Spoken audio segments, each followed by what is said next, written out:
गया था। कालू जी, आप ये मिट्टी के बर्तन बनाना बंद कर दें और कोई दूसरा काम शुरू करें। क्यों क्यों गौरी, आप ऐसे क्यों बोल रही हो? ये काम मेरे दादा परदादा से चलता आ रहा है, फिर मैं क्यों ना करूं? और दिवाली के दिनों में ही तो 4 पैसे कमते हैं। हाँ सही कहा, 4 पैसे ही कमते हैं, उससे ज्यादा कुछ भी नहीं, जिससे हमारी दिवाली भी अच्छे से नहीं बन पाती। तो आप ही बता दें कुछ, मैं ऐसा क्या करूं जिससे ज्यादा रुपए कमे?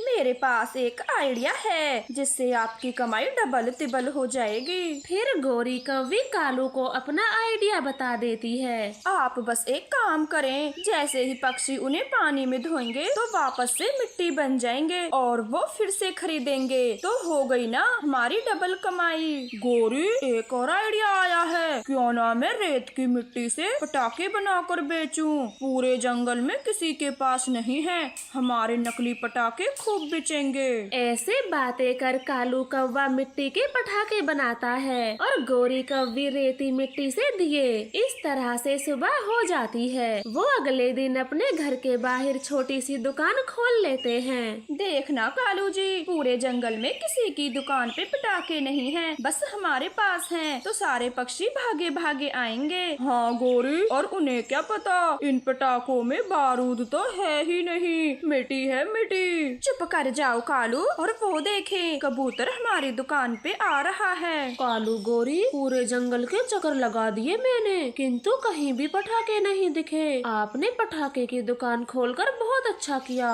कबूतर, बिना पटाखों के भी दिवाली मनाई जाती है भला, इसीलिए बड़े छुपते छुपाते हम ये पटाखे लेकर आए हैं, स्पेशल अपने जंगल के पक्षियों के लिए। बहुत सही किया तुम दोनों ने, वरना मेरा बेटा मेरा सर खा जाता अगर आज उसके लिए मैं पटाखे लेकर नहीं जाता। तो अब जल्दी जल्दी बताओ, क्या क्या लेना है तुम्हें? दिए भी हैं मेरे पास। 1 डिब्बी अनार और 2 डिब्बी फुलझड़िया और 2 दर्जन दिए दे दो। क्या कबूतर, महल जितना बड़ा घर है तुम्हारा और दिए बस 2 दर्जन? कम से कम 5 दर्जन दिए लो, जिससे तुम्हारा घर जगमगा जाए। ठीक है 5 दर्जन दिए दे दो, साल में एक बार दिवाली आती है, अच्छे से मनाऊंगा।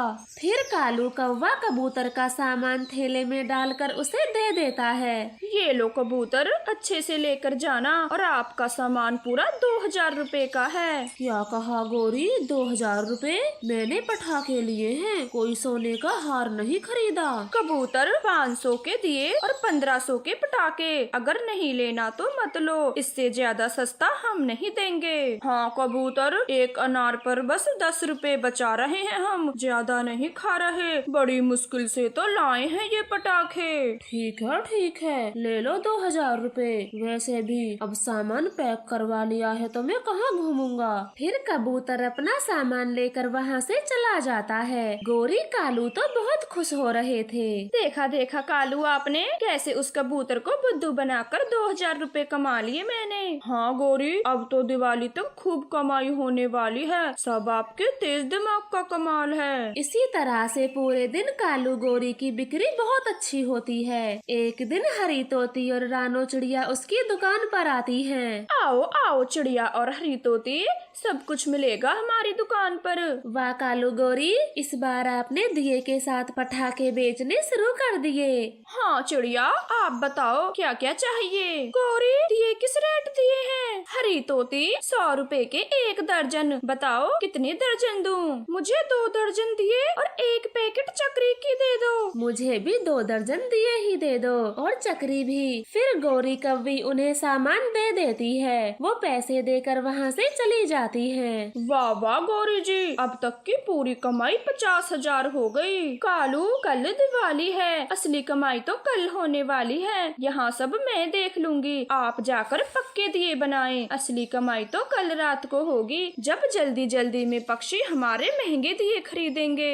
सही कहा गौरी, ढेर सारे दिए बनाने हैं, मैं अभी जाता हूँ। फिर कालू कौवा दिए बनाने चला जाता है। गौरी कौवी खूब मस्का लगाकर अपने मिट्टी से बने पटाखे बेचती है। कुक्कू बेटे, ये चक्री ले जाएं और घर के बाहर जलाएं, मैं तब तक दियों में तेल करती हूँ। मम्मा, आप मेरे लिए फुलझड़ी नहीं लाई, मैं अपने दोस्तों को क्या दिखाऊंगा? ऐसे कहते हुए कुक्कू चक्री लेकर बाहर आता है। वहाँ कबूतर का बेटा बुलबुला बाकी पक्षियों के साथ बैठा था। अरे वाह दोस्तों, हम सबके पास पटाखे हैं, बड़ा मजा आएगा। कुकू, पहले तुम अपनी चक्री जलाओ, उसके बाद मैं अपना अनार जलाऊंगा। फिर कुक्कू अपनी चक्री जलाता है। वो कई बार माचिस जलाता है, लेकिन वो चक्री तो बेकार थी, इसलिए बस धुआं देकर ही बंद हो जाती है। कुक्कू, तेरी चक्री तो खराब है। अब देख, मैं अपना अनार जलाता हूँ, मेरे पापा लाए थे कालू अंकल की दुकान से। फिर बुलबुला अपना अनार जमीन पर रखता है। लाख कोशिशों के बाद भी अनार नहीं जलता।